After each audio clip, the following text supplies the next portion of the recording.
오늘 주인의 귀한이라는 제목으로 우리가 오늘 지금 읽은 이 본문 말씀을 통해서 주님의 음성에 귀를 기울여 보도록 하겠습니다. 본질을 회복한 나는 이제는 어떠한 마음가짐으로 이제는 나머지 시대를 달려가야 하나라는 것을 오늘 조금 더 우리가 깊이 여러분과 함께 생각해 보고자 합니다. 주님께서 오늘 이 말씀을 통해서 우리에게 선포해 주시는 그러한 하나님의 진리는 바로 이러한 것입니다. 우리의 주인 되신 예수 그리스도께서 속히 다시 오시리니 이제는 온전한 종의 자리에서 그분을 맞을 준비하여라. 바로 이런 뜻입니다. 이제는 내 안에 정말 본질이 꿈틀꿈틀 다시 한번 회복되고 있는 그러한 성령님의 내 삶 속에 새롭게 일하시는 것을 경험하는 사람으로서 이제 나의 정말 있어야 되는 그 종의 자리로 돌아가서 속히 오실 주님을 맞을 준비하라라는 주님의 음성인 것입니다. 그래서 여러분, 그럼 주인의 귀환을 준비하는 온전한 종의 모습은 도대체 어떠한 모습인지 오늘 이 말씀을 통해서 다음과 같은 세 가지로 나눠서 한번 살펴보도록 하겠습니다. 첫 번째, 끝까지 깨어있는 종. 두 번째, 온전히 경영하는 종. 세 번째, 받은 만큼 행하는 종. 이 세 가지로 나눠서 오늘 이 말씀에 귀를 기울여 살펴보도록 하겠습니다. 그러면 온전히 주님의 귀환을 기다리는 종의 모습은 첫 번째, 한번 따라해 주시면 감사하겠습니다. 끝까지 깨어있는 종. 누가복음 12장 1절부터 13장 9절까지의 말씀은요, 한 편의 설교입니다. 여기서 우리가 꼭 기억해야 되는 것은요, 주님께서 지금 12장 1절부터 13장 9절까지 이 한 편의 설교를 선포하고 계신 그 대상은요, 주님을 사랑해서 쫓아오는 그 12명의 제자가 아니라는 것입니다. 그들을 포함한 수도 없이 많은 무리를 바라보시며 주님께서 이 말씀을 선포하고 계시다는 사실입니다. 주님께서 여기서 선포하시고 계신 그 대상은 the disciples가 아니라 disciples, 즉 그 12제자뿐만이 아니라 정말 주님 따르기를 원해서 쫓아다니는 수도 없이 많은 사람들을 향해서 주님께서 이 말씀을 선포하시고 계시다는 것입니다. 그래서 주님께서 약 3년 동안의 사역을 마무리하시며 오늘 이 말씀을 우리가 선포하시고 계신 것입니다. 이렇게 말씀하시는 것입니다. 이제는 지난 3년 동안 이제 3년이 되어가는 지금 이 시점에서 내가 너에게 말하기를 원하는데 참 말씀이 좋아서 쫓아온 거 이해한다. 뭔가 나를 쫓아오면 뭔가 있을 것 같아서 쫓아온 거 이제 이해한다. 밥줄 해결할 것 같아서 나를 쫓아온 거 이해한다. 하지만 이제는 그냥 말씀이 좋아서 함께 있는 것이 행복해서 뭔가 있을 것 같아서 따라오는 것은 이제는 그만하자. 이제까지 쫓아왔으면 충분하지 않냐.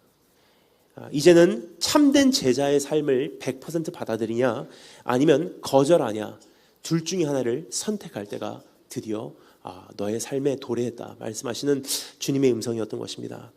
즉 격렬한 부르심으로 조금 더 구체적으로 우리를 불러내시는 주님의 음성이었던 것입니다. 여러분, 이제는 정말 주님 쫓아가니까 왠지 행복해서 주님과 함께 있으니까 뭔가 내가 채워지는 것 같아서, 말씀이 좋아서, 혹은 다른 사람들이 정말 주님 사랑한다 그러니까 그분들과도 교제할 겸 지금까지는 괜찮았습니다. 하지만 시대가 시대인지라 주님께서 말씀하시는 것은 이것입니다. 이제는 충분하다. 이제부터의 시대는 그러한 동기로는 통하지 않는다. 100% 주님의 제자로서의 부르심을 받아들이냐 아니면 전체적으로 이제는 거절하냐, 둘 중에 하나 선택하기를 원한다 말씀하시는 그 주님의 부르심은 그때뿐만이 아니라 오늘 우리의 삶에도 메아리치고 있는 줄 믿습니다. 그래서 여러분, 오늘 12장 전체를 우리가 시간 관계상 다 살펴보진 않겠습니다. 또 한 번의 집회가 있었으면 좋았다고 생각합니다. 그래서 내일 오후에도 있었으면 참 좋겠다고 생각을 하는데 그렇게 하지는 않겠습니다. 그래서 오늘 지금 짧은 시간이지만 여러분과 함께 12장 전체를 우리가 잠깐 그 배경에 대해서 우리가 함께 정리하고, 그리고 그 배경을 토대로 오늘 이 말씀을 이해한다면 우리가 조금 더 큰 그림 안에서의 이 부르심의 그 중요성을 우리 마음에 다시 한번 되새기게 될 줄 믿습니다. 그래서 12장 전체를 12장 1절부터 13장 9절까지의 말씀을 짧게나마 여러분과 함께 우리가 큰 그림 안에서 한번 정리해 보도록 하겠습니다. 여러분, 주님께서 이제 그 격렬한 부르심을 제자들에게 선포하시고 계신 이 말씀 가운데 세 가지로 제자들을 불러내시는 것을 우리가 볼 수가 있습니다. 너희들이 이제는 말씀이 좋아서 그냥 함께하는 것이 좋아서 그냥 나와 있는 것이 행복해서 오는 거 하지 말아라. 진짜로 제자로서의 삶을 받아들인다면 다음과 같은 세 가지를 너희가 받아들여야 한다. 아까 말씀드렸듯이 그 세 가지의 부르심은요, 그때나 지금이나 동일합니다. 그 세 가지 중에 첫 번째, 한번 따라해 주시면 감사하겠습니다. 첫 번째 부르심입니다. 따라해 주시면 감사하겠습니다. 출교하라. 이것은 12장 1절부터 3절까지의 말씀인데요. 다 읽지는 않겠습니다. 하지만 1절의 전반 부분만 제가 먼저 읽어드리도록 하겠습니다. 바리새인들의 누룩, 곧 외식, 즉 표면적인 형태를 주의하라. 여러분, 이것이 어제와 오늘 오후의 말씀이었기 때문에 더 구체적으로 들어가지는 않겠습니다. 하지만 한 가지만 꼭 우리가 살펴보기를 원합니다. 여기서 외식을 하지 말라 그러십니까? 주님께서 어떤 형태를 취하지 말라 그러십니까? 아니면은 주의하라 그러십니까? 주의하래요. 무슨 뜻입니까? 나쁘진 않다는 거예요. 정말 어떠한 외식을 갖는 것은요, 그것을 피하라고 말씀하시지 않으십니다. 즉, 한 형태의 예배와 한 형태의 선교와 한 형태의 전도도 필요하다. 하지만 설마 그것에 네가 너무나 익숙해져서 예배의 본질이신 주님은 둘째치고 그 예배에 취하는 그러한 실수를 범치 않도록 주의하라. 여러분, 그뿐 아니라 여러분 어제 말씀드렸듯이 설교도 그렇지 않나 싶습니다. 정말 청소년 앞에 다가갈 때는요, 사생 결단하고 다가갈 때가 있습니다. 여러분, 청소년들은 웬만해서 강사님들의 말씀을 들어주지 않습니다. 그래서 정말 설교하기 힘든 대상들이 있다면 톱3가 있어요. 넘버 1부터 말씀드리겠습니다. 넘버 1은요, 목회자 자녀 세미나. 굉장히 힘듭니다. 웬만해서는 말씀 안 들어줘요. 두 번째 종류가 있어요. 두 번째 종류는 그 선교사 대회, 선교 대회 같은 데 가서 말씀을 전하면 웬만해서는 잘 안 들어주십니다. 근데 넘버 3가 뭐냐면 청소년들이에요. 근데 청소년들은 정말 저는 감사한 것이 아이들을 어떤 버튼을 누르면 되는지만 알면은 그 아이들이 빨려 들어옵니다. 근데 그 아이들은 굉장히 솔직하기 때문에 진짜로 저분이 말하고 있는 것이 저분이 자신을 갖고서 말씀하시고 계시구나 하면요, 쫓아와요. 근데 아이들은 참 저는 감사한 것이 저에게는 가장 큰 저에게 큰 가르침을 준 스승들이 우리 청소년 아이들이에요. 왜냐하면 청소년 아이들에게 진짜 1시간 반 동안 하나님의 말씀을 타협 없이 전할 수 있는 훈련이 되면요, 누구에게도 전할 수 있습니다.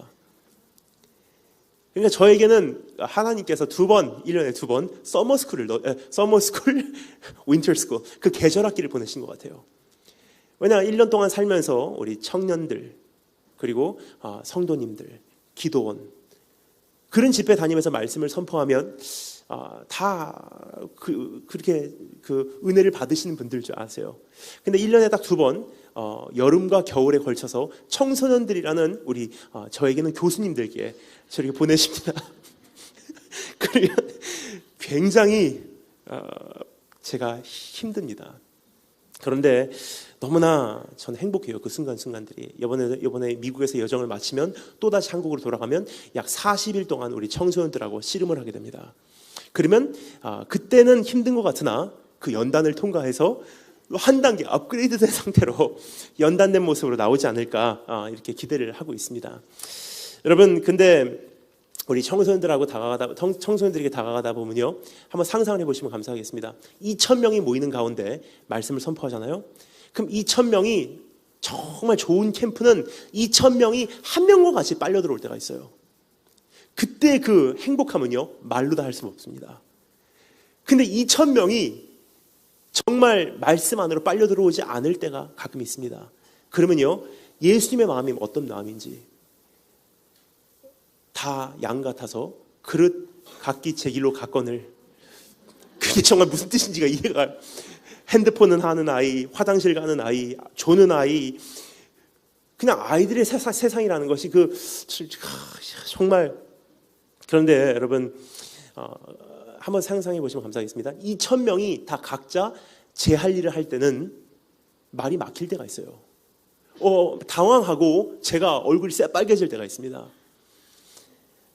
그렇게 하다 보니까 저도 모르는 사이에 때로는 익숙한 설교를 할 때가 있어요. 익숙한 설교를 하면 아이들이 듣든지 안 듣든지 그냥 제가 익숙한 말로 외치고 가면 되기 때문입니다. 그런데 아이들 앞에서 설교할 때 한마디 더듬잖아요. 이미 확 놓쳐버립니다. 그러니까 아이들한테 다가갈 때는 처음부터 따발총같이 확 잡고서 1시간 반을 돌파하지 않으면 아이들은 딴 생각하고 그때부터 관심을 주지 않습니다. 그래서 정말 하나님의 때로는 죄송한 게 있어요. 아이들한테 다가갈 때는 제 나름대로 굉장히 익숙한 말로 다가가려고 그래요. 그런데 하나님께서 어느 날 이런 마음을 주더라고요. 너 그것도 내려놓을 수 있겠니? 네가 말을 잘하는 게 중요한 게 아니야. 그래서 하나님께 이런 마음을 갖게 되었습니다. 하나님께서 언젠가 때와 장소에 의해서, 때 필요에 의해서 간증을 하라 그러실 때도 있을 것 같습니다. 하지만 하나님 어떻게 보면 청소년 아이들에게 다가갈 때 당연히 제가 해야 되는 간증을 했던 것 이제 그만하겠습니다. 왜냐하면 그 간증이 저에게는 노하우가 돼버렸어요. 또 하나는 간증이라 그러면요, 솔직히 제가 여러분과 이제 제가 나누는 그 제 삶의 간증들이라는 것이 고등학교 간증 그리고 사관학교 간증은요, 사실상 간증보다도 더 진한 게 저와 주님과의 관계였었어요. 근데 그 주님과 저와 정말 막 가슴이 막 애절하게 정말 주님을 사랑했던 그 순간순간들이 어느 사이엔가 사역의 노하우가 돼버리니까 이래서는 안 되겠다. 그래서 당분간 주님께서 또 하라고 하실 때까지는, 또 때와 장소에 허락되길 때까지는 간증하지 말아야 되겠다는 생각을 하게 되었습니다. 근데 여러분, 때로는 우리가 익숙한 말로 다가가야 될 때가 있습니다. 하지만 익숙한 말이 나에게는 한 틀을 형성시켜 그 안에 갇히게 할 때가 너무나 많다는 것입니다. 그래서 모든 것이 가하나 모든 것이 유익하진 않으니라. 이제 온전한 본질을 위해 서서 이렇게 할 수 있지만 그 안에서 내가 변질되고 있는 것을 이제는 감지할 수 있고, 끊임없이 영적 무교절을 내가 지켜낼 수 있는 그러한 순결한 주님 앞에 온전한 성도로서 준비되신 여러분 되시길 주님으로 축원합니다. 그래서 여러분, 주님께서 여기서 이렇게 말씀하시죠. 이제 누룩을 주의하라 말씀하세요. 그런데 이것과 똑같은 표현이지만, 똑같은 의미이지만 전혀 다른 표현으로 로마서 13장 12절에 이런 말씀이 있는 것을 여러분께 말씀을 드리고 싶습니다. 로마서 13장 12절에 이런 말씀이 있습니다. 밤이 깊고 이제는 낮이 가까이 왔으니 그러므로 우리가 어둠의 일을 벗고 빛의 갑옷을 입자. 다시 한번 말씀드리겠습니다. 이제는 밤이 깊고 낮이 가까이 왔으니 그러므로 우리가 어둠의 일을 벗고 빛의 갑옷을 입자 되어 있어요. 어둠의 일을 벗는다 하는 거면, 벗는다 그러면 우리가 옷을 벗는 정도로 생각을 합니다. 하지만 번역이 굉장히 잘못됐어요. 진짜 원어적인 번역을 그대로 하면요, 말이 되질 않습니다. 그래서 이렇게밖에 뉘앙스를 하지 못한 것 같습니다. 하지만 진짜 정확한 번역은 무엇이냐? 어둠의 일을 벗는 게 아니라 진짜 영어에 가장 비슷한 단어가 하나 있다면 바로 이것입니다. excommunicate. 즉 어둠의 일을 출교시켜버려라.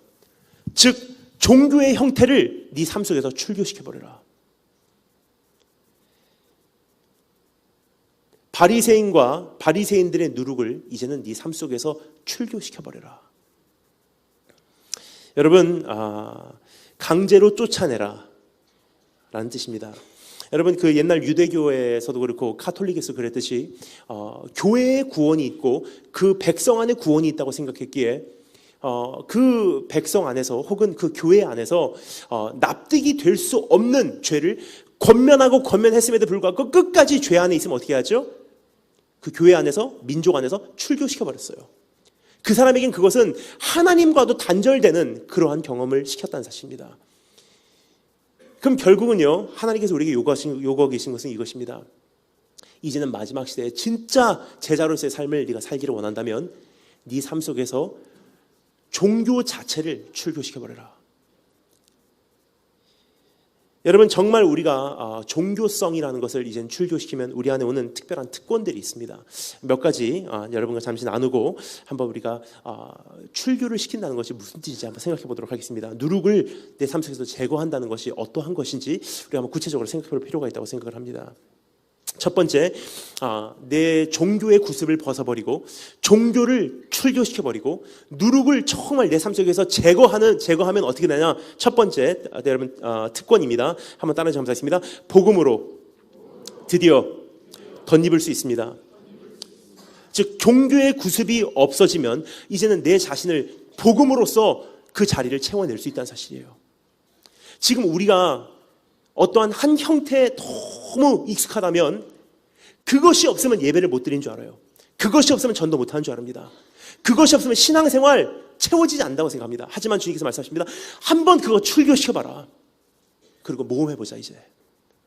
그러면 처음엔 불안합니다. 하지만 새로운 테리토리를 주님과 함께 이제 성령님의 인도하심에 의해서 내가 발견해 나갈 줄 믿습니다.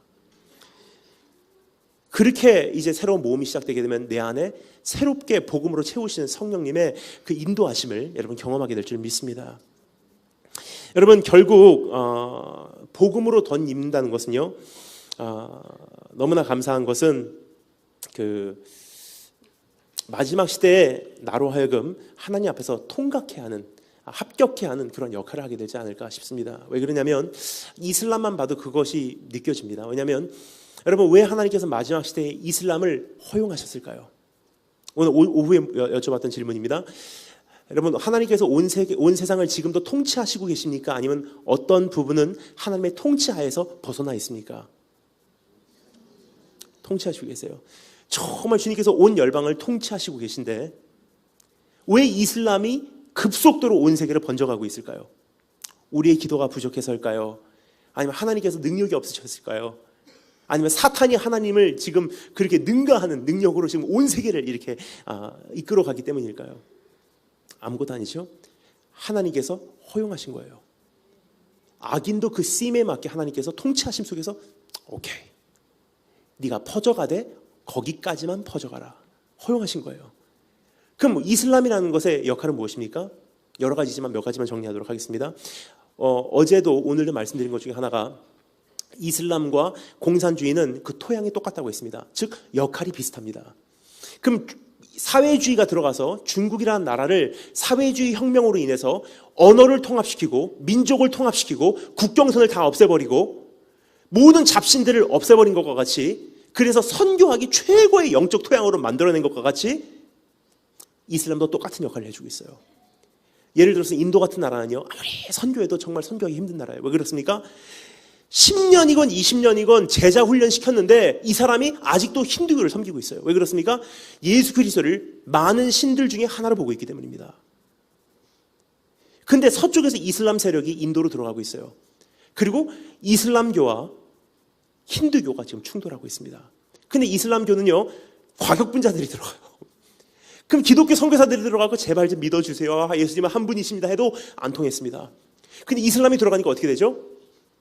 너무나 귀한 것은 기독교 선교사들이 못하는 역할을 대신해주고 있어요. 무엇입니까? 힌두교에 들어가서 다실론 국가를 유일신 국가라는 토양으로 지금 바꿔놓고 있습니다. 이슬람이 들어가면 어떻게 하죠? 예배의 중요성을 가르쳐주고 있어요. 이슬람이 들어가서 어떻게 하죠? 언어를 통합시켜놓고 있어요. 이슬람이 들어가서 어떻게 하죠? 문화의 다양성을 하나로 연합을 시켜놓고 있습니다. 여러분, 그뿐 아니라 이슬람의 역할이 또 한 가지 있습니다. 그것은 무엇입니까? 하나님께서 역사의 마지막에, 정말 마지막 시대에 진짜 마지막까지 남게 하는 이 마지막 하나의 종교 이슬람, 그거의 역할이 있습니다. 그것은 무엇입니까? 우리로 하여금 마지막으로 걸러지게 하는 그 필터링 역할을 사용하고 계시지 않나 싶습니다. 이슬람이라는 것은요, 역사상 가장 오래된, 어떻게 보면 가장 강력한 조직 종교예요. 그러면 기독교라는 종교로는요, 이슬람과 부딪혔을 때 우리가 박살나는 것은 당연한 일이에요.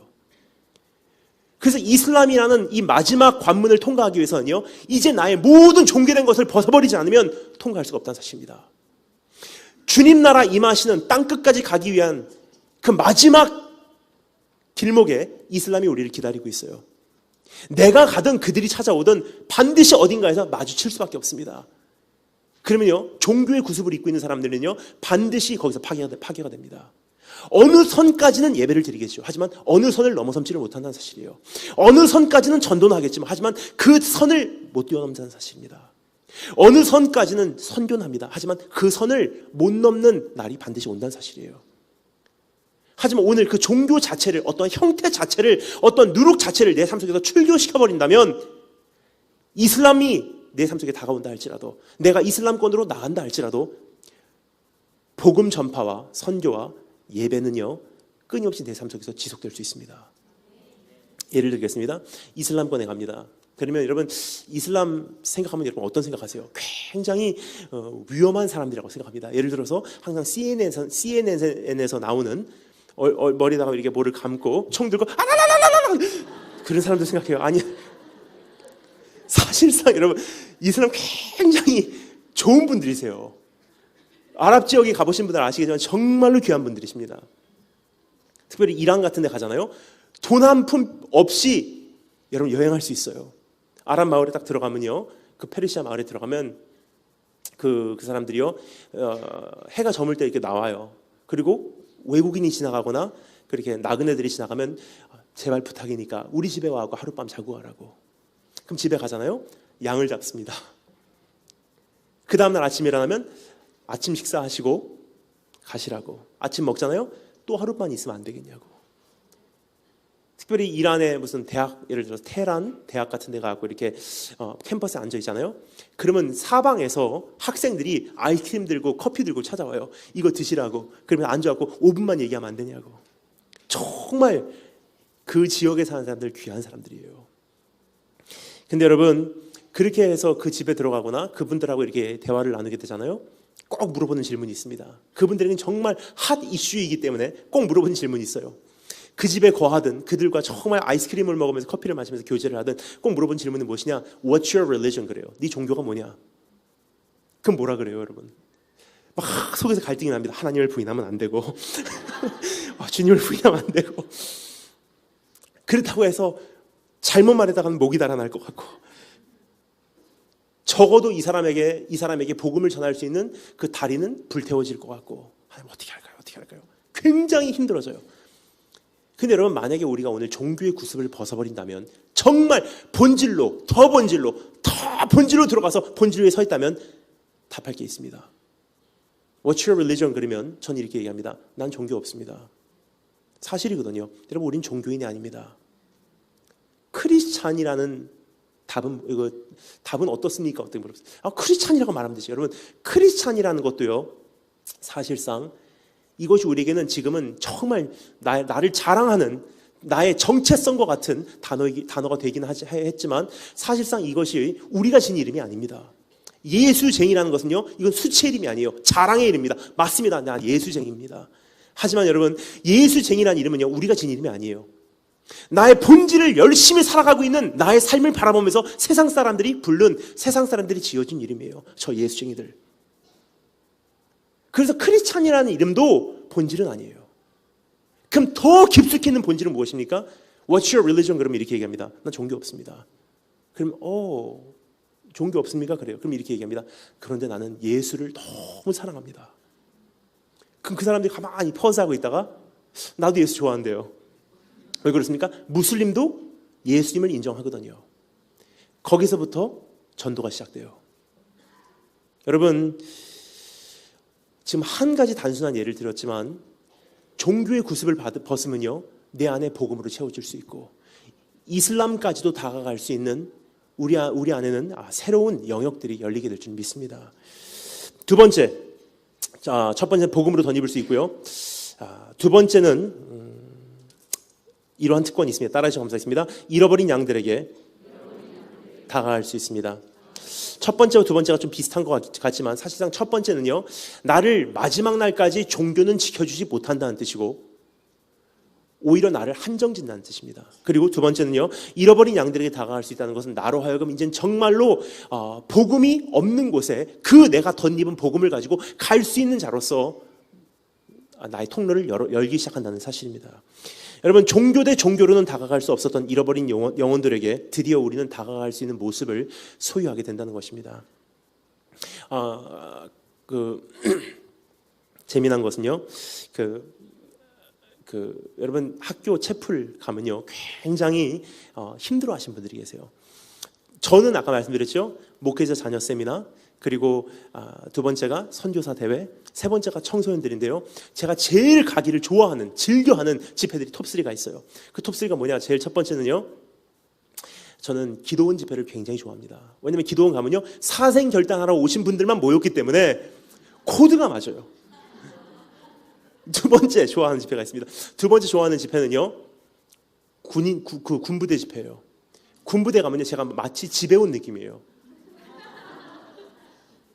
그걸 세 번째 제가 좋아하는 집회가 있는데, 그것은 무엇이냐? 학교 채플입니다. 학교 채플 가면요, 왜 제가 거기 감사하냐? 90% 이상이 논크리스찬이에요. 근데 지금 이 말씀드린 세 가지가요, 학교 채플, 군부대, 기도원이 너무나 많은 분들은 가장 힘들어하시는 집회이기도 합니다. 특별히 학교 채플, 대한민국 지금 기독교 재단의 캠퍼스 채플 가보신 분들은 그 무서움을 아십니다. 학교 채플 가잖아요. 그럼 학생들이 요즘 어떻게 하고 있는지 아십니까? 그 학교 딱 가서 목사님께서 설교하는데 거의 5분을 못 넘기세요. 근데 원래 설교로 정해진 시간은 40분인데 보통 목사님들은 5분을 많이 힘들어하세요. 왜 그렇습니까? 요즘에 학교 채플 딱 가갖고 강당에 서는 딱 순간 학생들이 제일 앞자리부터 이렇게 하고 있어요. 신문 펴고 읽고 있고 핸드폰 갖고 놀고 있고 거의 5분을 못 넘기세요. 특별히 최근에 어떤 목사님이 큰 실수하셨어요. 절대로 그렇게 말씀하시면 안 되는데 큰 실수하셨어요. 딱 강당에 서자마자 학생들이 신문 보고 떠들고 종이 비행기 던지고 핸드폰 갖고 장난하고 음악 듣고 있으니까 목사님께서 얘들아 제발 말 좀 들어줘. 제발 좀 말씀 좀 들어줘. 너희들 그렇게 시끄럽게 하면 목사님 간다? 큰일 나요. 학생들이 핸드폰 하고 있다가 집에 가 거의 5분을 못 넘기고 내려오셨어요. 여러분, 근데 저는요 채플을 너무 좋아합니다. 왜냐하면 학교 채플 가면 아찔해요. 막 스릴이 있습니다. 그 차가운 굉장히 무서운 그 관중이 확 빨려 들어와요. 딱 제가 강당에 서면요 학생들이 저를 굉장히 좋아합니다. 벌써 목사같이 안 생겼잖아요. 제가 딱 서면은요 아이들이 핸드폰 하다가도 들어봐요. 그 첫 마디가 무엇입니까? 나는 여기 종교 얘기하러 오지 않았습니다. 나는 기독교라는 종교를 여러분에게 강요하러 오지 않았습니다. 나는 단지 복음만을 여러분과 나누려 왔습니다. 그 복음은 무엇이냐? 성경에서 복음을 이렇게 소개합니다.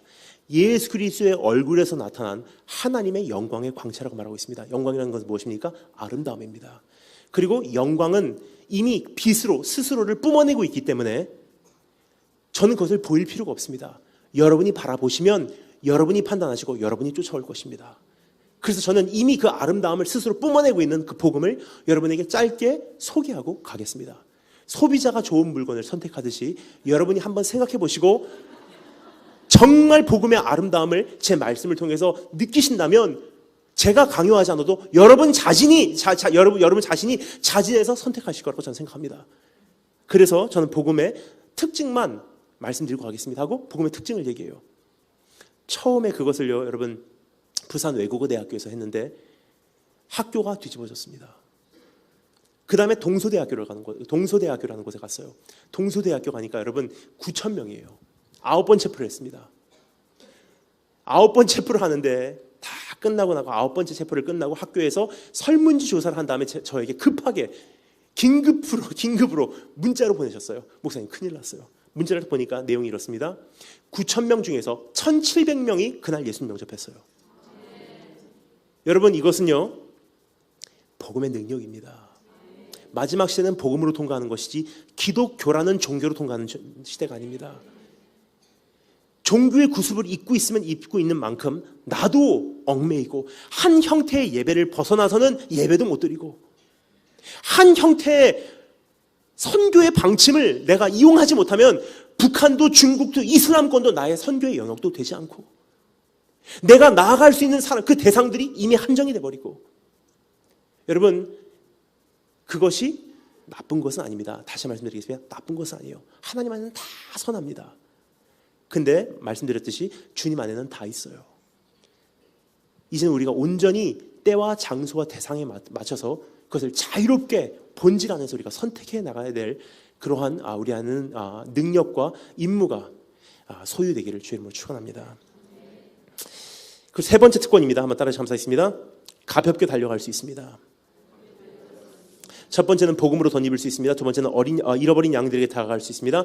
그리고 세 번째, 정말로 내가 종교 자체를 내 삶 속에서 출교시켜버린다면 우리는 가볍게 달려갈 수 있습니다. 왜 그렇습니까? 종교가 굉장히 무거워요. 예를 들겠습니다.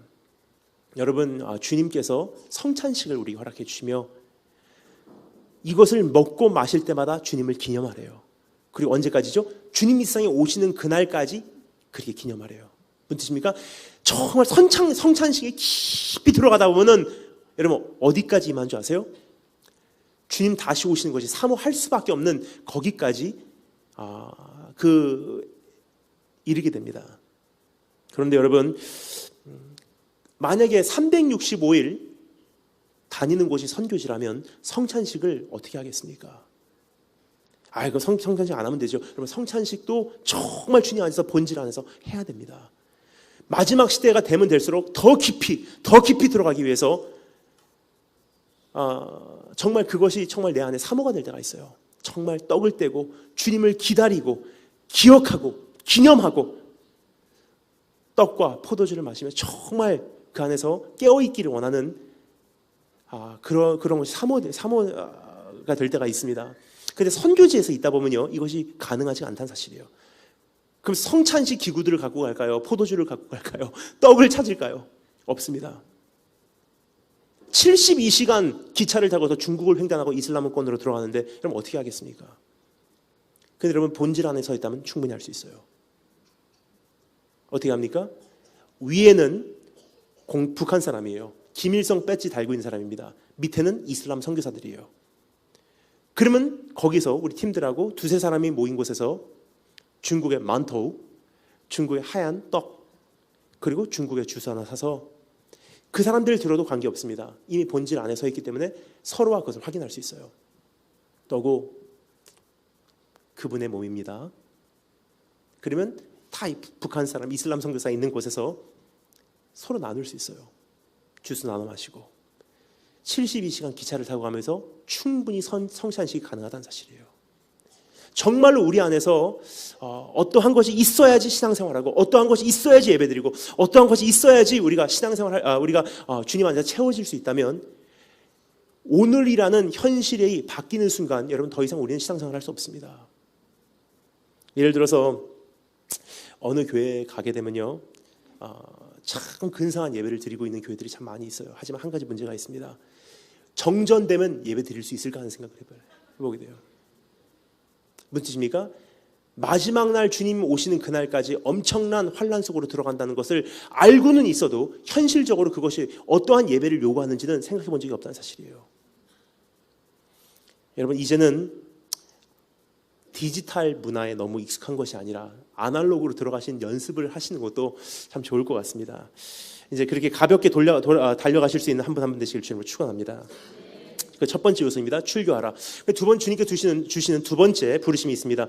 진짜로 제자로 네가 따라오기를 원한다면, 그 격렬한 부르심을 받아들이기를 원한다면, 첫 번째는 종교를 출교시켜라. 그리고 두 번째, 따라서 감사했습니다. 두려워 말라. 12장 4절부터 34절까지 말씀입니다. 두려워 말라. 그리고 주님께서 두려움에 대해서 다음과 같은 세 가지로 우리에게 정리해 주고 계십니다. 첫 번째, 한번 따라서 감사하겠습니다. 사람을 두려워 말라. 4절부터 12절까지의 내용인데요, 제가 대표적으로 4절과 8절 말씀만 읽어드리도록 하겠습니다.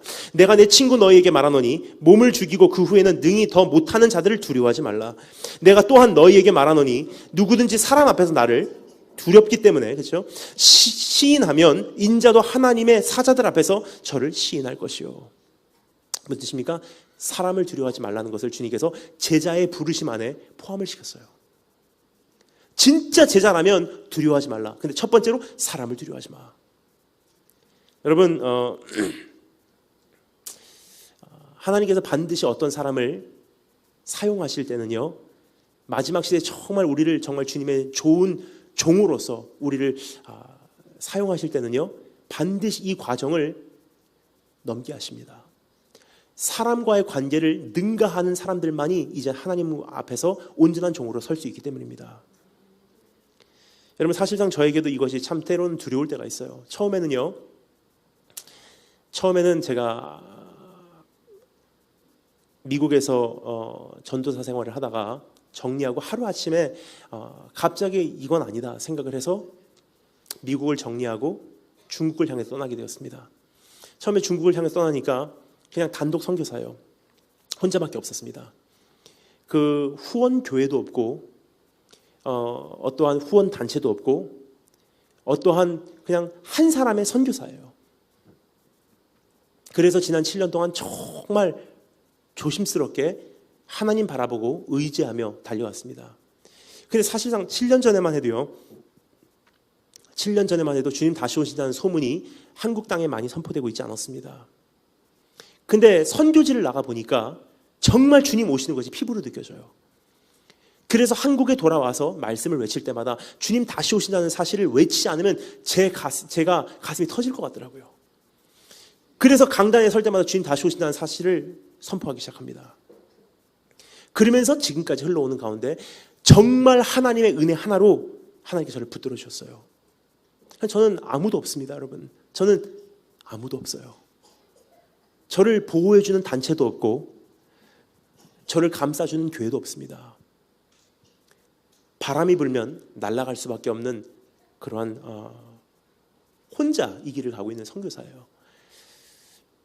근데 정말 하나님의 은혜로라고밖에 말할 수 없을 정도로 주님께서 그러한 부족한 어린 종을 지금까지 꽉 붙들어 주셔서 지금까지 인도해 주셨어요. 근데 참 어느 사이인가 그 누룩이 제 안에 있는 줄을 제가 몰랐어요. 근데 하나님께서 시간이 되니까 저로 하여금 선택해 하시더라고요. 이제는 잘 충실하게 한 거 안다. 이제는 네가 그 다음 과정으로 나아갈 때다. 그러면서 어느 순간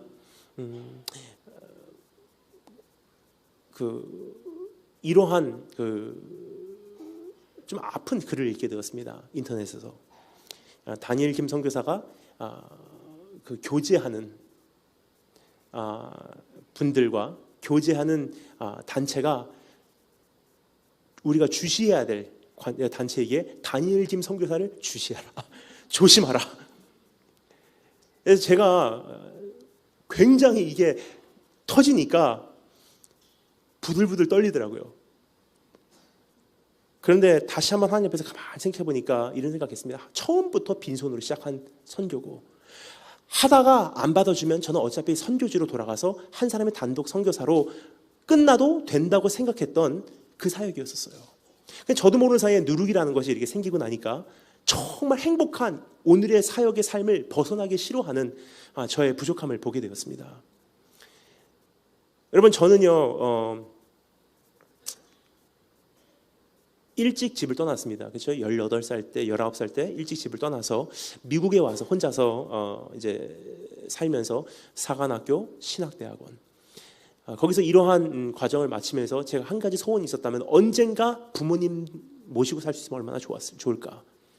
그때만 해도 여러분 저는 1년에 정말 며칠도 되지 않는 시간밖에 저에게는 허락이 되지 않았어요. 일본에 가고 부모님 뵈고 돌아오는 게. 그래서 정말 이런 생각까지 하게 되었습니다. 1년에 한 달씩만 제가 돌아가서 부모님을 뵈도 12년이 지나야 보통 사람들이 부모님하고 1년 동안 사는 그러한 양이 될 텐데 한 달도 제대로 못 돌아가니 그래서 제 마음에는 정말 부모님과 함께 살고 싶은 마음이 있었고요. 또 하나는 정말 대한민국 강단에서 마음껏 말씀을 선포할 수 있는 그러한 소망이 있었어요. 근데 어느 사이인가 하나님께서 다 축복해 주셨어요. 다 허락해 주셨습니다. 지금 저는요 굉장히 행복합니다. 왜냐하면 가진 건 없습니다. 하지만 한 가지는요, 제가 하나님의 말씀을 선포할 수 있는 게 감사하고요. 또 하나는요, 저희 어머니께서 저와 같이 함께 이 사역을 해주시는 게 감사해요. 그래서 저희 어머니께서 거의 매니저 같이 제 모든 일정을 담당해주고 계십니다. 그래서 저희 아버지께서도 동역하세요. 어떻게 아시냐? 지금 연세가 많으신 아버지시지만 아버지께서 이렇게 말씀하세요. 아버지 노후에 할 수 있는 것이 한 가지래요. 네가 좀 덜 피곤하게 집회 갈 때 아빠가 운전해주게. 제가 아버지께 말씀드려요. 아버지, 사람들이 보면 욕합니다. 연세 드신 아버지 운전하시고 어머니는 앞에서 스케줄 관리하시고 아들은 뒤에 타고 가면 욕합니다. 이거 그림이 안 좋아요. 보통 거꾸로 아닙니까, 아버지? 보통 아들이 운전하고 아버지가 뒤에 타시고. 그런데 참 저희 아버지 귀하십니다. 왜냐하면 저희 아버지가 이제 어머니는 저의 스케줄 관리 때문에 거의 풀타임이세요. 그럼 아버지는 어떻게 하시냐? 요리하시고 아침 식사 만드시고 그리고 집회 나갈 때는 아버지께서 자동차 운전해 주시고. 그래서 저하고 아버지하고 어머니가 하나가 돼서 한 팀이 되어서 같이 사역할 수 있는 것이 저에게는 굉장히 큰 행복이에요. 그런데 갑자기 그러한 이제 글을 읽고 나니까 제 안에 그 불안감이 드는데, 제일 큰 불안감이 뭐냐면요, 지금 내가 가지고 있는 정말 행복한 환경이 위협을 당한 느낌을 들었습니다. 더 이상 이렇게 못하면 어떻게 하지? 더 이상 강단에 못 서게 되면 어떻게 하지?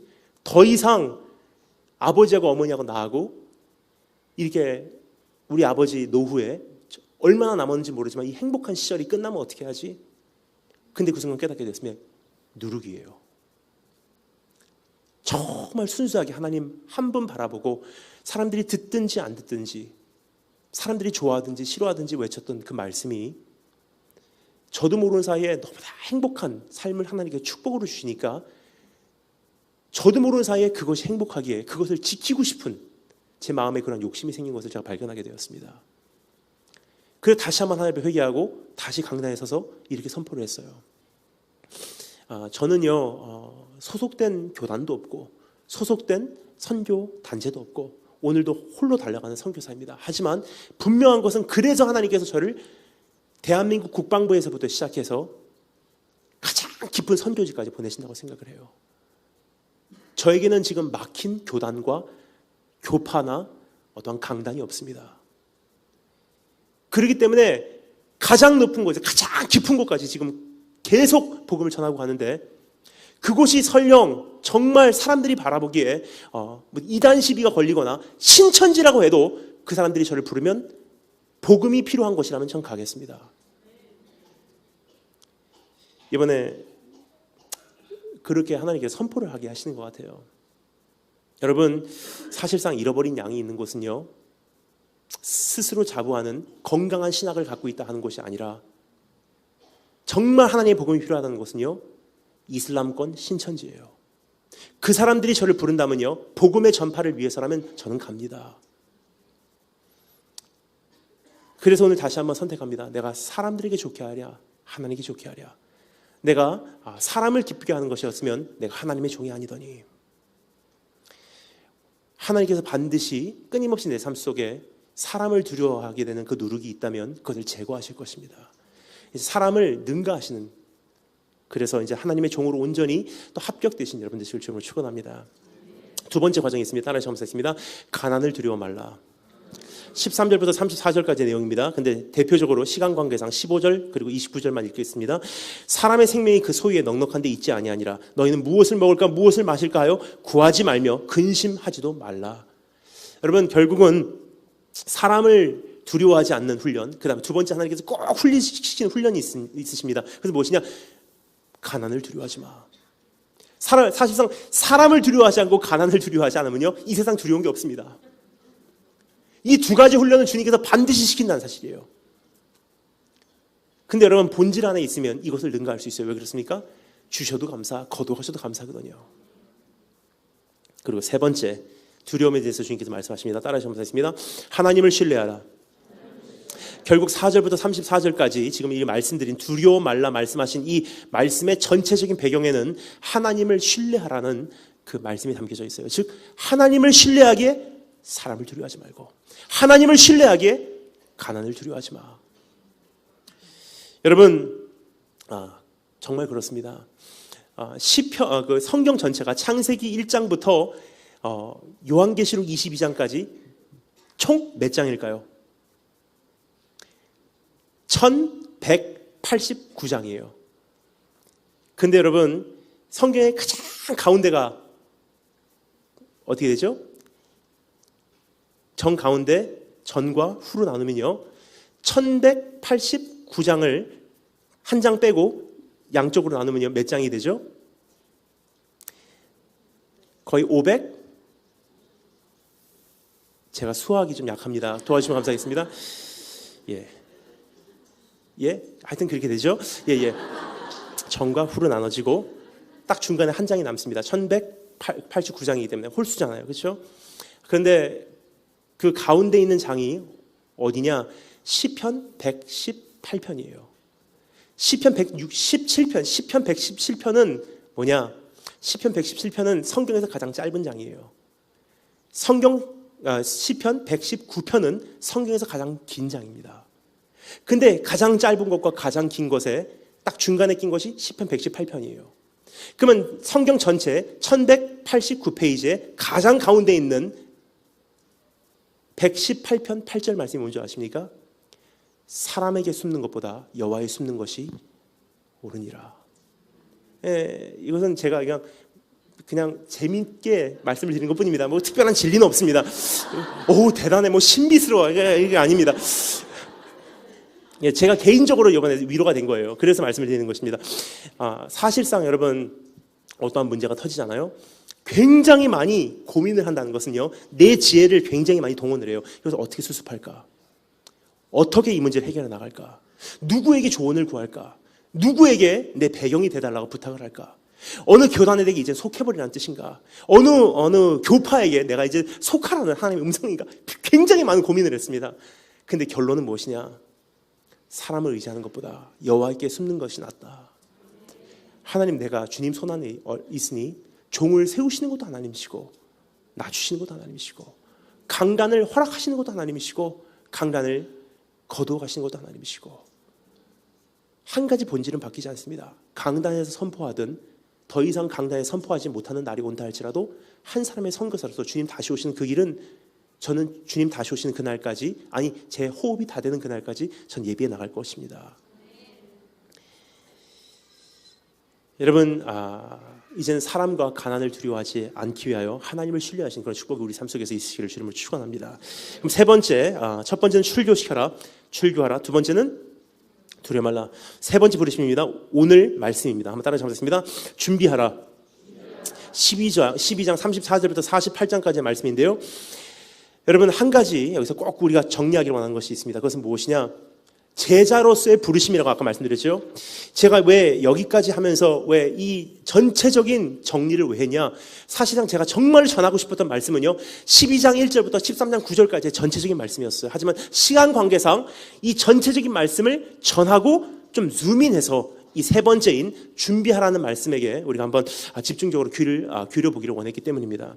또 한 가지는요, 이 전체적인 배경을 우리가 이해하지 못하면 오늘 준비하라고 말씀하신 이 하나님의 말씀이 어느 정도의 무게가 있는지를 우리가 감을 잡을 수가 없습니다.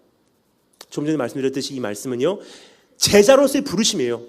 크리스찬으로서의 부르심입니다. 진짜 구원받기를 원한다면 그냥 행복하니까, 나와 있는 것이 좋으니까, 서로와 있는 것이 행복하니까 따라오는 거 이제 그만해라. 진짜 제자가 되기를 원한다면 세 가지, 뭐죠? 첫 번째는 출교시켜라. 종교의 구습을 벗어버려라. 두 번째는 하나님을 신뢰하고 가난과 사람을 두려워하지 말라. 세 번째는 주님 다시 오신 것을 준비하라는 거예요. 즉, 주님이 다시 오신다는 것을 준비한다는 것은요, 크리스찬의 본질인 제자로서의 삶의 3분의 1이에요. 이제까지는요, 저는 이렇게 생각했습니다. 주님 다시 오신 것을 사모하지 않는 분들은 아직 그냥 그것을 접하지 못했겠지. 크리스찬이면서 불구하고 주님 다시 오신다는 것을 정말 준비하는 마음으로 살지 못하는 분들은 좀 신앙의 색깔이 다를 수도 있겠구나라고 생각하시는 분들이 없지 않아 있습니다. 하지만 오늘 이 말씀의 근거함은요, 바로 이런 뜻입니다. 주님 다시 오시는 것을 사모하지 않는 크리스찬은요, 제자 자체가 아닙니다. 여러분, 신학교 전 트리니티 신학대학원 나왔습니다. 트리니티 신학대학원 보통 신대원은 몇 년인지 모르겠습니다. 3년이라고 알고 있습니다. 하지만 트리니티는요 거의 4년제예요. 거의 4년 4-year track으로 신학대학원을 통과합니다. 근데 트리니티 4년 동안 가르쳐주는 것이 거의 한 가지예요. 정말 이 한 가지를 위해서 헬라어, 히브리어, 그 해석학 다 배워요. 그 한 가지가 무엇이냐? 말씀의 저자의 의도를 바로 이해하자. 그게 신학의 기반입니다. 왜냐? 내 마음대로 이해해서는 안 되거든요. 근데 여러분, 구약은 일단 둘째 쳐놓고 마태복음 1장부터 요한계시록 22장까지의 그 저자의 의도가 뭔지 아십니까? 주님 곧 오신다는 것을 전제로 쓴 얘기예요. 신약 전체가. 그럼 주님 다시 오신다는 것을 전제로 우리가 이 말씀을 읽지 않으면 저자의 의도는 나하고는 관계가 없다는 뜻입니다. 또 한 가지 예를 들자면요. 주님 다시 오신다는 것을 사모하지 않는다는 것은 여러분 무슨 줄 아십니까? 신앙의 색깔이 좀 다를 뿐이야. 아니에요. 비양심적인 사람이라고 생각합니다. 그 이유는요. 온 세계를 다니면서 한 가지 느끼는 것이 있어요. 그것은 무엇이냐? 지구상에서는요. 우리의 상상을 초월하는 악이 지금도 저질러지고 있다는 사실이에요. 그냥 행복하게 살면 돼. 그냥 열심히 살면 돼. 착하게만 살면 돼. 그냥 기도 응답 받으면 돼. 그냥 오늘의 삶 속에서 내가 만족을 찾자. 여러분 그 삶은 그 뜻은 무슨 뜻입니까? 나는 그래도 꽤 편안한 삶을 살고 있습니다라는 뜻이에요. 근데 사실상 여러분 지구상에 굉장히 많은 곳에서는요. 보통 사람이 상상을 하지 못하는, 우리 같은 사람이 상상을 하지 못하는 엄청난 악을 경험하면서 하는 것이 그 사람들의 삶이에요. 전쟁을 통해서, 기근을 통해서, 굉장한 정치적인 억압을 통해서, 인종차별을 통해서 상상을 초월합니다. 근데 여러분, 그것이 언제 끝나죠? 정말 선교사로서 이것은 인정할 수밖에 없는 것이 한 가지 있어요. 뭐냐? 아무리 잘해도 다 해결 안 됩니다. 아프리카에 가서 아무리 우물 파줘도 여러분 그 사람들의 갈증은요 다 해결을 못해요. 아무리 식량을 여러분 필요합니다. 끝까지 주님 오시는 그날까지 우리는 우리 잃어버린 형제를 위해서 도와야만 합니다. 하지만 아무리 식량을 보내도 근본적인 그 사람들의 그 배고픈 문제는 해결하지 못한다는 사실이에요. 아무리 세계 평화 외치고 아무리 무슨 운동을 일으켜도 세계의 엄청난 전쟁은요 해결할 수 없기 때문입니다. 왜 그렇습니까? 여러분 인간의 본성이 뭔지 아십니까? 이는 이로 갚고 눈은 눈으로 갚으라. 어떤 분이 이렇게 생각하세요. 하나님 참 쎄찌하시다. 용서하라고 하면 됐지 무슨 이는 이로 갚고 그 눈은 눈으로 갚으라고 하냐. 뭐 진짜 하나님 같으면 그냥 다 품어라 그러시지. 여러분 하나님께서 은혜의 하나님이고 인간을 창조하신 정말 인간의 본성을 아시는 하나님이시기 때문에 그 말씀하셨어요. 왠지 아십니까? 인간은요 눈은 눈으로 이는 이로 끝나지 않기 때문입니다. 이를 치면요 생명으로 걷어가요. 눈을 치면요 가족 전체를 멸망시켜버립니다. 그것이 인간의 본성이에요. 그럼 공의의 하나님, 정말 우리를 보시면서 안타까워하시는 하나님은요 너 억울한 거 안다. 하지만 이는 이로만 갚어. 생명 걷어가지 마. 바로 그 뜻이에요. 그러면요 문제가 있습니다. 인간의 본성을 그대로 한번 해볼까요? 이를 치잖아요. 생명으로 갚아요. 그럼 저 사람들도 생명을 잃은 이상 가족으로 갚아요. 전쟁으로 갚습니다. 끊임없이 더 큰 걸로 복수하고 더 큰 걸로 복수하고 더 큰 걸로 복수하고 그것이 인류의 역사예요. 그러면요 여러분 전쟁은요 끝나지 않습니다. 왜냐? 누군가가 참아야 된다는 뜻이에요. 그래서 결국 우리가 하지 않으면 안 되는 고백은 무엇입니까? 누군가가 와서 이것을 끝내주지 않으면 역사가 끝나지 않는다는 사실이에요. 그것이 요한계시록 6장의 내용입니다. 요한계시록 6장에 어떤 것이 있죠? 보좌에 앉으신 하나님의 오른손에 두루마리가 하나 있는데 인류의 역사를 마무리할 두루마리예요. 근데 그 두루마리를 누가 펼칠까? 사도 요한이 바라보고 가슴을 치며 애곡합니다.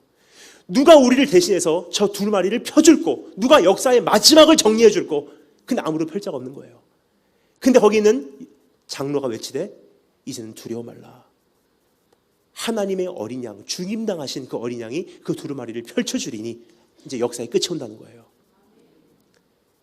즉 주님만이 이제는 역사의 끝을 낸다는 것인데 그날에는 눈물이 없어집니다. 그날에는 전쟁이 없어집니다. 그날에는 죽은 자가 살아날 것이고 정말 공의의 주님, The Prince of Shalom, 평화의 주님께서 이제 우리의 삶 속에 있는 모든 한을 하나님께서 해결해 주실 것입니다.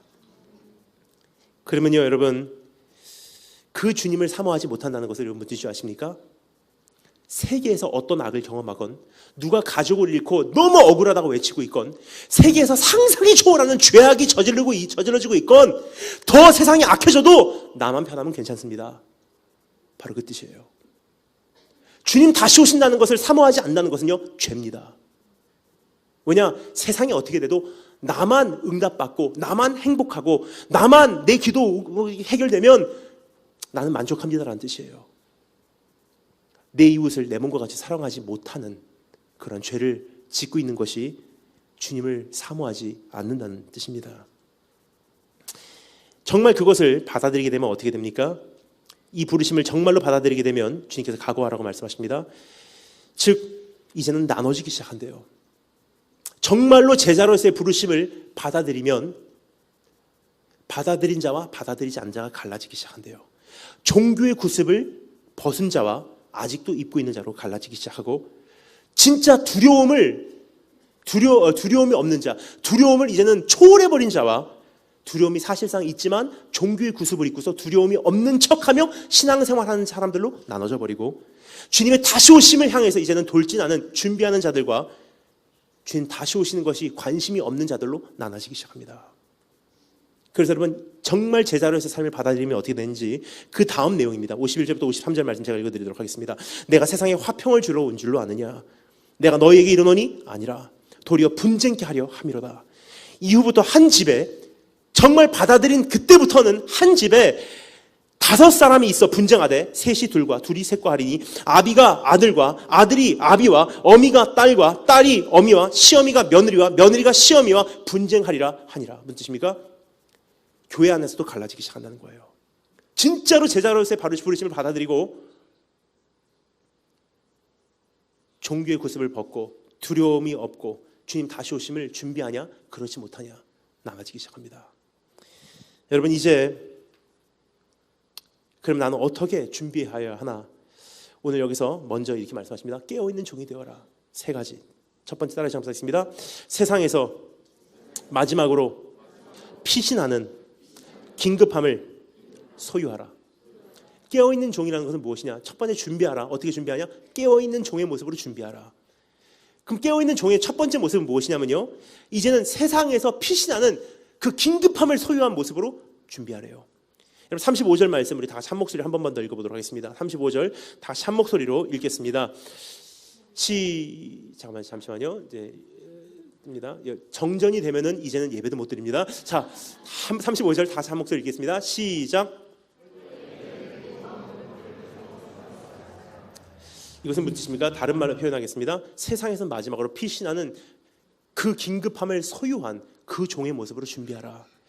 여러분, 이것은 허리에 띠를 띠고 등불을 켜고 서 있으라는 것은요, 처음 나온 말씀이 아니에요. 예수님께서 이것을 이미 성경 어딘가에 하신 말씀을 근거로 우리에게 선포하신 말씀이십니다. 똑같은 말씀이 있습니다. 어디죠? 출애굽기 12장 11절 말씀이에요. 어떤 말씀이었습니까? 이제는 6월절 바로 그날 밤에, 6월절 밤에 이제 하나님께서 이스라엘 민족에게 이렇게 말씀하십니다. 내일이면 너희가 출애굽을 할 거야. 내일이면 너희가 이제 엄청난 탈출을 할 거야.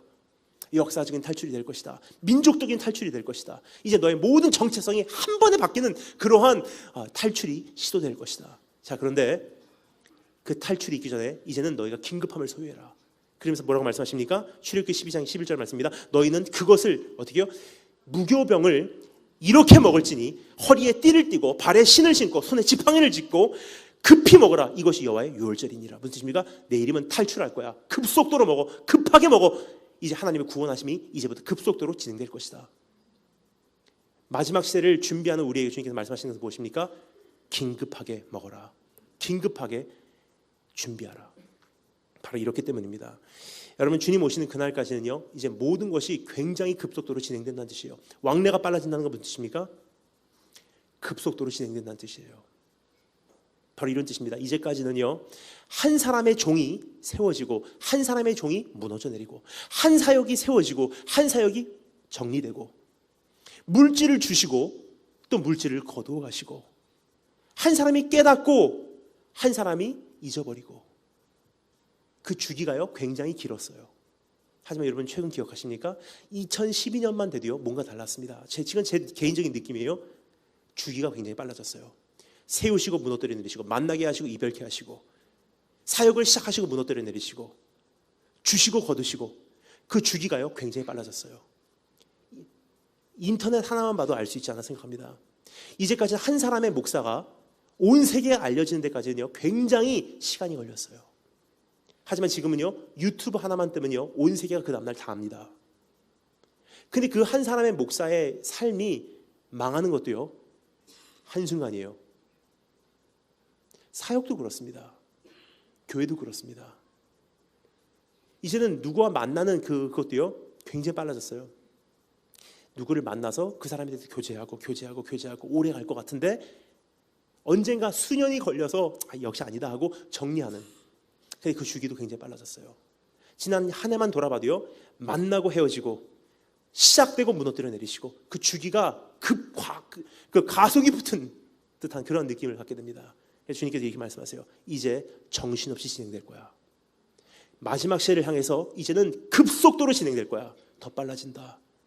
그러기 위해서는 정신 바짝 차리고 있어. 발에 신을 신고 지팡이를 짚고 허리에 띠를 띠고 이제는 긴급하게 탈출하는 그 모습으로 이 한 시대를 살지 않으면, 그렇게 깨어있지 않으면 이제는 주님 다시 오시는 그날 온전히 준비될 수가 없어. 두 번째, 깨어있으라는 것 두 번째 무슨 뜻인지 한번 따라 적겠습니다. 어떠한 명령도 즉각적으로 반응할 충성의 모습. 여기서 띠를 띄운다는 것을요 한마디로 다시 한 번만 요약하겠습니다. 띠를 띄운다는 것은요 충성한다는 뜻이에요. 뭐냐? 종의 모습이기 때문입니다. 주인이 돌아오면 종이 어떻게 해요? 띠를 띄우고 수종을 들어요. 띠를 띈다는 것은 바로 이런 뜻입니다. 허리에 the skirts of a robe, 그 옷의 가장 뭐라 그러죠? 땅에 닿는 부분을 걷어서 허리띠에다가 넣는 거예요. 무엇입니까? 무엇이든지 말씀하십시오. 어떤 것인지 말씀하십시오. 내가 충성하며 수종들겠나이다. 그리고 무엇이든지 말씀하십시오. 나는 당신의 모든 만족을 위해서라면 내가 전심전력으로 헌신하겠습니다. 바로 그 뜻이 허리에 띠를 띈다는 뜻이에요. 허리에 띠를 띈다는 것은요, 즉 이제 마지막 시대를 살아가면서 주님께서 무엇을 명하든 이제는 충성할 수 있는 그 자리로 들어가라. 근데 여러분, 충성이라는 것은요 나의 선택에 끊임없는 선택의 열매이지 단순간 일어나는 건 아니더라고요. 순종과 충성은 여러분 다릅니다. 순종은요 단번에 일어납니다. 하지만 충성은요 순종의 열매예요. 한 번 순종하고 두 번 순종하고 세 번 순종하고 네 번 순종하고 나니까 그 다음에 주님께서 무엇을 요구하셔도 또 순종할 수 있는 여건을 만들어 놓는 것이 충성이에요. 근데 여러분, 너무나 많은 경우 우리가 묶이지 않았나 싶습니다. 그래서 여러분, 제가 미국을 정리할 때 하나님 앞에서 모순된 저의 모습을 발견해서 제가 정리하기 시작했어요. 왜 그러냐면 제가 미국에 살 때 제가 항상 꿈을 꿨던 게 있습니다. 그래서 뭐냐면, 하나님, 한 번만 저를 사용해 주세요. 그럼 땅끝까지 가서 내가 말씀 전하는 증인이 되겠습니다. 정말 기도했어요. 근데 어느 날 하나님께 저를 책망하신 것이 있어요. 내가 오늘 너를 간다 한들 너 빚이 너무나 많어. 가만히 생각해보니까 크레딧 카드 빚만 해도 5만 불이 넘어요. 자동차 론부터 시작해서. 그래서 하나님 기도해서, 하나님 한 번만 정리해 주시면 제가 정리하겠습니다. 그러니까 하나님께서 제일 먼저 뭘 가르쳐 준 줄 아십니까? 돈 바로 쓰는 방법을 가르쳐 주더라고요. 정말 배고파 왔어요. 한번 제가 잊혀질 수 없는 것이, 미국에서 그렇게 배고팠다면 여러분 아무도 안 믿어주시더라고요. 한 번은요 제가 정말 배고팠는데 은행에 가보니까 14불인가 15불 있더라고요. 그런데 문제가 뭐냐면 그때 그 데비카드가 마침 없고 ATM 카드였었어요. 근데 은행에 가서 돈을 뽑으려고 하니까 20불 단위로밖에 못 뽑습니다. 그런데 여러분, 사실상 그렇지 않습니까? 우리가 타는 자동차도요, 굉장히 우리 자동차 같은데 은행차예요. 자동차 타고서 정말 열심히 론을 지불해 나갑니다. 근데 5년 후에 다 지불이 끝나면 페이오프 되면은 새 모델이 나와요. 그럼 새 모델로 자동차 트레이딩하고 또 새로운 론을 만듭니다. 그러면 그것은 내 자동차 아니에요. 은행차예요. 그걸 내 자동차와 같이 5년 동안 열심히 타고 다니다가 다 페이오프하면 또 새 모델이 나와요. 또 내 자신을 거기다 묶습니다. 여러분, 이것이 반복되는 가운데 주님께서 오늘 다 정리하고 미국을 떠나 해도 우리는 못 떠나는 여건이 너무나 많다는 사실이에요. 그래서 이제는 마지막 시대에 어떠한 정부에도 어떠한 경제적인 그러한 그 묶임에도 내가 결박되지 않는 그 모습으로 내가 온전히 주님 앞에 서 있지 못하다면요, 사람에 묶일 수가 있습니다. 관계에 묶일 수가 있습니다. 어떠한 사역에 묶일 수가 있습니다. 어떠한 책임에 묶일 수가 있습니다. 어떠한 경제적인 묶임에 내가 결박당할 수가 있습니다. 하지만 여러분, 거기서 우리가 자유치 않으면 충성되지 못한다는 사실이에요. 당장에 떠나라 그러는데 못 떠나겠습니다. 주님, 빚이 많아서요. 어떻게 하실 거예요? 여러분, 오늘 다시 한번 정말 띠를 띄운다는 것은요, 내 삶을 구체적으로 하나님 앞에서 이제는 마지막 시대를 향해서 준비해 나간다는 뜻이에요. 그냥 주님 다시 오실 때까지 해서 찬양만 부르는 것이 아니라 내 삶을 구체적으로 결박이 없는 상태로, 이미 십자가 위에서 2000년 전에 결박을 푸셨는데 내가 내 자신을 결박시켜 나간다는 것은요, 하나님 뜻이 아닙니다. 경제적으로 자유롭기 바랍니다. 좀 덜 누린다 할지라도 이젠 자유롭기 바랍니다. 그것이 주님이 다시 오심을 구체적으로 준비하는 첫 번째 발걸음이 되기를 주님으로 축원합니다. 세 번째 따라해 감사했습니다. 끊임없는 교제 속에서 올바로 주님을 알아보는 분별력의 모습. 여러분, 36절에 보면요, 너희는 마치 그 주인이 혼인집에서 돌아와 문을 두드리면 곧 열어주려고, immediately, 곧 열어주려고 기다리는 사람과 같이 되어라. 무슨 뜻입니까? 주인이 혼인집에서 돌아올 때 밤에 돌아옵니다. 그래서 여기 말하는 것은요, 거의 자정에 돌아오든지 한밤중에 돌아오든지 더 깜깜하면 돌아오든지, 그때 돌아오면요, 주인이 어떻게 해요? 내가 왔다 그러면 곧 알아볼 수 있는 것은요, 끊임없이 주인과의 교제를 한 사람들이에요. 왜 그렇습니까? 아유, 주인을 당연히 알아보지 못 알아봅니까? 못 알아봐요. 왜 그렇습니까? 한두 명이 아니거든요, 종이. 기억하십니까? 우리가 생각하는 종은요, 그 집에 있는 한두 사람의 하인이라고 생각합니다. 그렇지 않습니다. 아브라함 기억하십니까? 소돔과 고모라의 전쟁으로 인해서 롯이 피랍되어 끌려갔을 때 아브라함이 그 종들을 이끌고 가서 다섯 왕하고 전쟁을 하고 조카 롯을 구해서 올 만큼 엄청난 수의 종들이 있었다는 사실이에요. 그럼 어떤 종들은요, 아브라함 바로 옆에 있었어요. 하지만 어떤 종들은요, 아브라함하고 얼굴을 맞댄 적도 없는 종들도 분명히 있다는 사실입니다. 그럼 어떤 종들은요, 아브라함의 목소리를 몰라요. 그럼 그 주인이 돌아와서 이제 내가 왔다 하는데, 한밤중에 깜깜한 가운데 내가 왔다 했는데 주인의 목소리를 못 알아듣는다면, 여러분, 이것은 비극입니다. 그럼 진짜 마지막 시대에 깨어있는 종은 무엇입니까? 주인과 교제하고 끊임없는 교제 속에서 주님께서 말씀하시면 내가 그 목소리를 알아들을 수 있는 정도의, 그 정도의 분별력이 내 안에 이미 형성되어 있지 않으면 주님 오시는 그날 끊임없이 미혹될 수밖에 없다는 뜻입니다. 여러분, 주님께서 이미 말씀하셨습니다. 양은 목자의 목소리를 알아듣느니라. 여러분, 이제는 수도 없이 많은 사람들이 여기 그리스도가 있다, 저기 그리스도가 있다 하는 그러한 시대 가운데서도 주인의 목소리를 바로 알아보시는 그러한 분별력이 내 안에서 형성되기를 주님으로 축원합니다. 첫 번째는 깨어있는 종의 모습으로 이제는 준비하라. 그럼 두 번째, 우리 한번 따라 점수했습니다. 온전히 경영하는 종. 첫 번째는 끝까지 깨어있는 종, 그렇게 준비하고요. 두 번째는 온전히 경영하는 종입니다. 여러분, 온전히 경영하는 종의 모습을 우리가 목격할 수가 있습니다. 다음과 같은 세 가지 조건이 있는 것을 우리가 볼 수가 있는데요. 첫 번째는 한번 따라 점수했습니다. 지혜 있는 종의 온전한 경영. 여기서 주님께서 이렇게 말씀하시죠. 지혜 있고 진실한 청지가 돼요. 첫 번째 조건은 무엇이냐? 지혜 있는 종이에요. 지혜를 가지고 온전히 경영하는 종이 주인이 돌아올 때 칭찬받는 준비된 종이라는 사실입니다.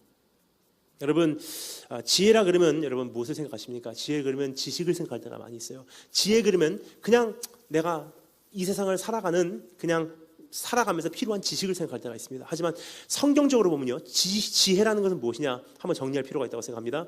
그래서 좀 어렸을 때부터 제 아이덴티티가 너무나 궁금해서 하나님, 정말 내가 정말 주님 앞에 부끄럽지 않게 내가 정말 지혜 있는 종으로 살기를 원합니다 해서 잠언서를 제가 고3까지 70번 읽었습니다. 잠언서를 70번 읽은 결과가 무엇이냐? 제 결론입니다. 인생은 복잡하다. 그게 잠언서의 결론이에요. 사실상 그렇습니다, 여러분.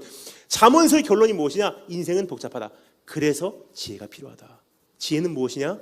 지혜라는 것은 복잡한 인생의 현실을 하나님의 마음으로 헤쳐나갈 수 있는 능력이에요. 그게 지혜입니다.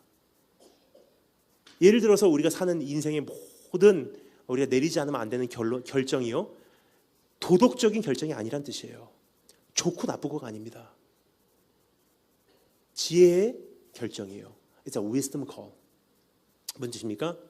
예를 들어서 불쌍한 사람을 도와주는 것은 좋고 안 도와주는 것은 나쁘고, 선교를 하는 것은 좋고 선교를 안 하는 것은 나쁘고가 아니에요. 세상은 그것보다 복잡합니다. 왜냐? It's a fallen world. 이미 타락한 세상이기 때문입니다. 그래서 우리에게 요구되는 것은 무엇이냐? 지혜예요. 지혜는 무엇입니까? 주는 게 좋고 안 주는 게 나쁘고가 아니라 더 복잡해요. 어떻게 합니까? 주되 얼만큼 주고, 어떻게 주고, 얼마나 자주 주고, 빨간 봉투에서 넣어서 주냐, 파란 봉투에서 넣어서 주냐, 흰 봉투에서 넣어서 주냐, 카드를 같이 써서 주냐, 이렇게 주냐, 이렇게 주냐, 누구를 통해서 주냐, 다 지혜예요. 선교도 똑같습니다. 선교하는 게 좋고 선교하는 게 나쁘고의 시대는 지나갔습니다. 이미 주님 나라 임박하게 임하는 지금 이 시대에 우리의 자원이 한정이 돼 있어요. 우리의 시간이 한정이 돼 있습니다. 그러면 할 수 있는 거 다 못합니다. 그토록 많은 선교 사역 어떻게 다 할 수가 있겠습니까?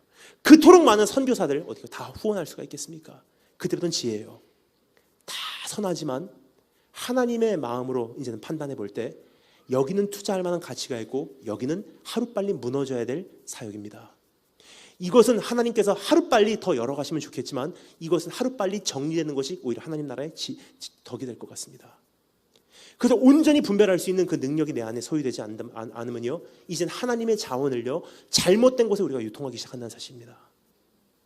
그래서 성경이 말하는 것은 이것입니다.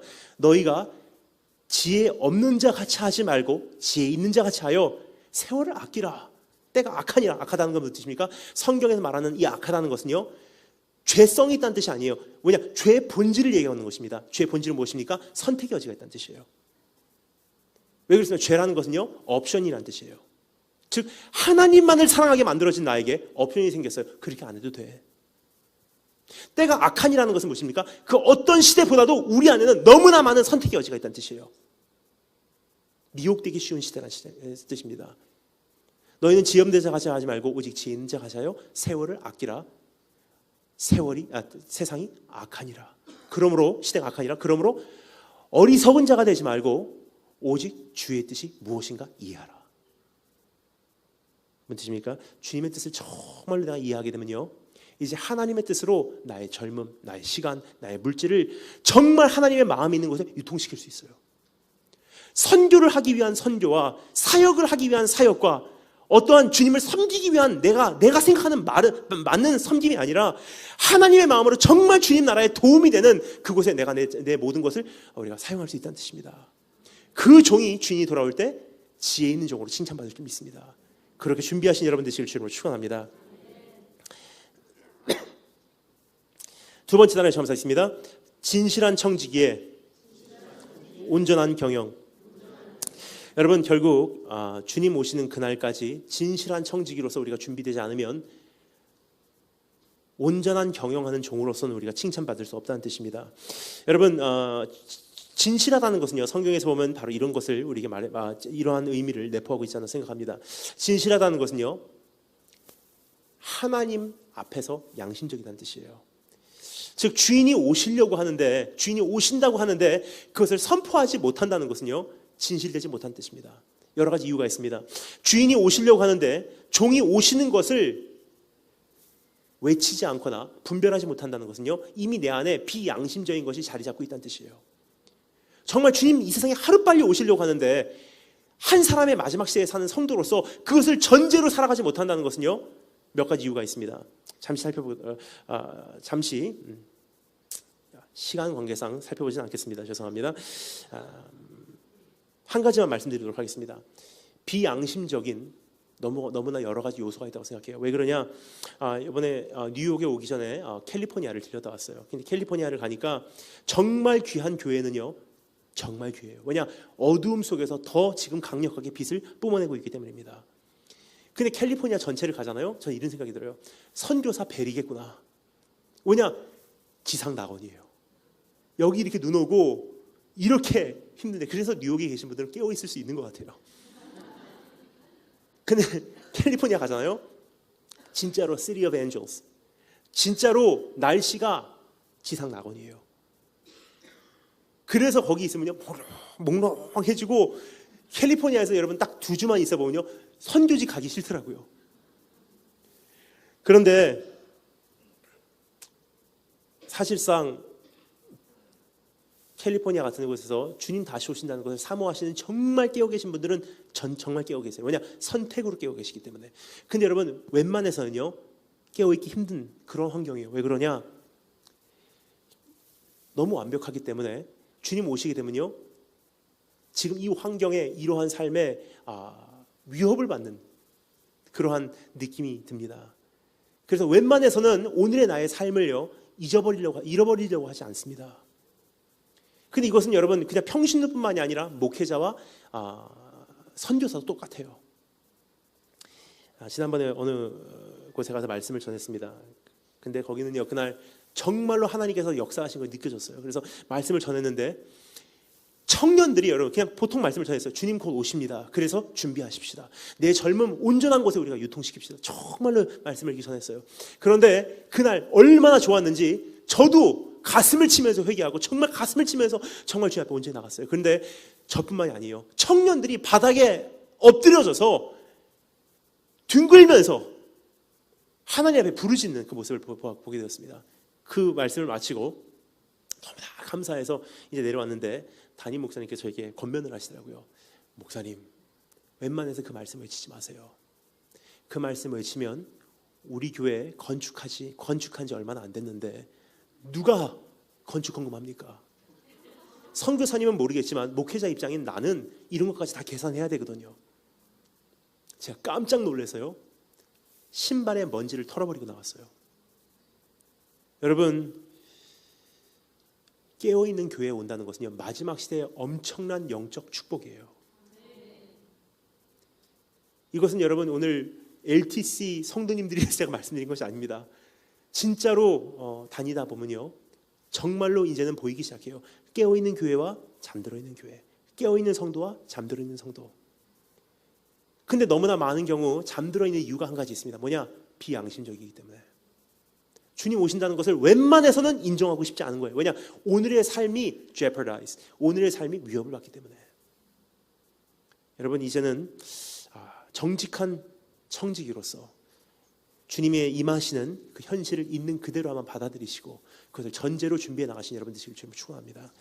정말로 지혜 있고 정직한 청지기가 되면 마지막 3번째 경영이 이루어집니다. 따라서 감사했습니다.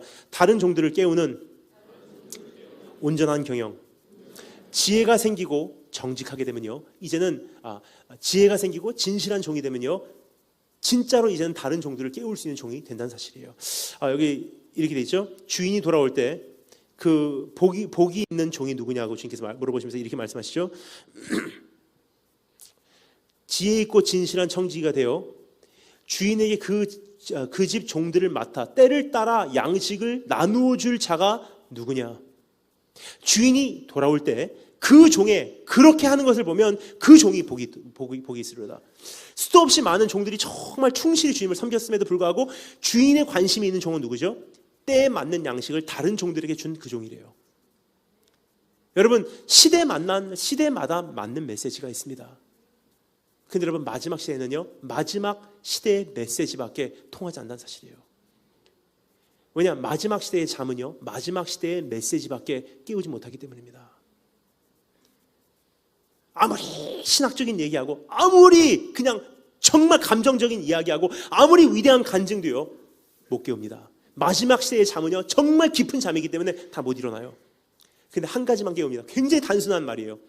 한 가지만 깨웁니다. 뭐죠? 한밤중에 외치는 소리가 이르되 신랑이 온다 하매 10명의 처녀들이 자다가 벌떡 일어난 거예요. 마지막 시대의 잠은요, 주님 오신다는 메시지밖에 못 깨웁니다. 그러면 여러분, 이제 나의 가정을 깨울 수 있는 메시지는 한 가지예요. 주님 오시는 것을 전제로 그들에게 다가가면 됩니다. 우리 지금 잠들어가고 있는 시대를요, 깨울 수 있는 메시지는 한 가지예요. 우리의 자녀들을 깨울 수 있는 메시지는 한 가지입니다. 주님 오신다는 메시지예요. 그래서 그것을 전제로 이젠 그들에게 사랑과 심판을 선포하는 것입니다. 여러분, 어떤 분들이 이렇게 생각하세요. 에이, 그 청소년들에게 통할까? 통합니다. 왜냐하면 제가 처음에 한국에 어떠한 그 여러 강사님들이 모여서 함께 이 연합 집회라는 그 자리에 제가 처음 가게 됐습니다. 유명한 집회입니다. 그 집회를 딱 가니까 한국에서 정말 내노라는 정말 유명한 강사님들은 그 집회에 다 모이셨어요. 다니엘 김 선교사가 처음에 그 자리에 참석하니까 정말 영적 거인들만 거기 계신 것 같았습니다. 근데 이제 그분들의 말씀을 듣는데 참 귀한 말씀들이었어요. 근데 한 가지 안타까움이 있었습니다. 무엇이냐? 그때가 이미 한 5, 6년 전이었는데 그분들의 말씀 가운데 한 가지 안타까운 것이 있으면 이것입니다. 정말 귀한 말씀들이에요. 하지만 한 가지는요, 그분들은 아마 믿으셨겠죠. 하지만 청소년들에게는 안 통할 거라고 생각하셨을 것입니다. 주님 다시 오시다는 메시지가 없었어요. 꿈을 꾸십시오. 비전을 가지십시오. 하나님께서 여러분을 위대하게 쓰실 것입니다. 여러분 정말 하나님 열심히 믿으면 이제는 여러분 위대한 사람으로 성장케 될 것이며 그 위대한 인물이 돼서 사회에 영향을 끼치고 하나님께서 영광을 받으시고 여러분은 많은 사람들을 주님 앞에 인도할 것입니다. 그러니까 학생들이 아멘 그래요. 솔직히 저는요, 뒤에 앉아서 그 말씀을 듣는데 속에서 불 같은 게 올라오더라고요. 왜냐? 이제는 시대에 맞지 않는 메시지거든요. 이제부터의 시대는요, 어떤 메시지냐? 말씀에 딱 강단에 서자마자 그때 속에 불 같은 게 있어서 너무 답답해서 그냥 청소년들에게 그렇게 말했어요. 제일 첫 마디, 내일은 환난이지 평안이 아닙니다. 점점 힘들어질 것입니다. 그래서 주님 곧 오십니다. 하지만 주님 곧 오시는 그날 산자와 죽은 자를 심판하러 오십니다. 그래서 온전히 깨어있는 사람만 결국 주님 나라에 영접될 것입니다. 처음에는 죄인 구하러 오셨지만 이번에는 의인만 구하러 오십니다. 깨어나십시오. 그렇게 외쳤어요. 딱 그렇게 외치고 말씀을 내려왔는데 강사 대기실에 가니까 벌써 비상이 걸렸어요. 왠지 차가운 그 공기가 흐르고 있어요. 딱 가니까 저에게 별명을 해줘. 다니엘 김 선교사는 하면서 별명을 줘주시더라고요. 대한민국에서 유일하게 청소년들에게 주님 다시 오신다는 메시지 외치는 강사래요. 그냥 좋은 식으로 그걸 제게 해준 거 아니세요. 왜냐? 저에게 이렇게 말씀하시더라고요. 그게 통합니까? 근데 여러분, 저는 그때 한 가지 하나님께 저에게 증거를 주셨어요. 그것은 무엇이냐면 그 연합 집회가 여러 곳에서 일어나고 있습니다. 그런데 그 연합 집회에